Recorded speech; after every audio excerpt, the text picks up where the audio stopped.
So, Quincy, by most people's accounts, Browns have been one of the top teams at addressing needs and plugging holes and doing things in free agency.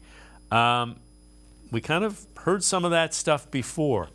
Why do you think, should fans buy the hype? Why or why not? I don't think it's hype. I think it's expectations, right? Like, should this team be good? This team were in any other city, the answer would be yes, they should be good. They better be good, right? And that's the point. That's the expectation. It's not hype. I'm not hyping them up. I'm telling you, they should be this good. If they're not that good, then things got to change. But that's the expectation. Hype is when I'm like, oh, everybody go to the moon, all this stuff. No, either they're good this year or people get fired because they should be good. And there's no excuse for them not to be good.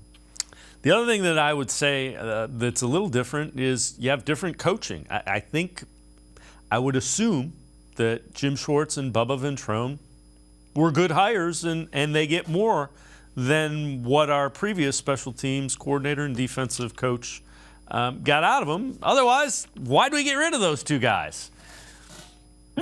They should be better, right? Like, they should be better. A lot of this is a projection, but I don't think this is.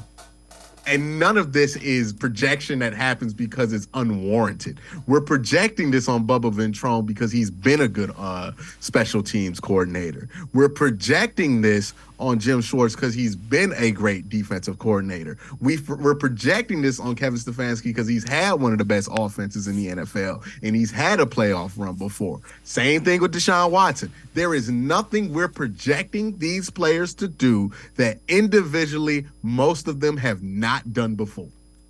This is not hype. This is an expectation. Things need to be reached this year. Doesn't mean we're entitled to wins, but it does mean that that's the expectation, is that this team's got to be much better than last year.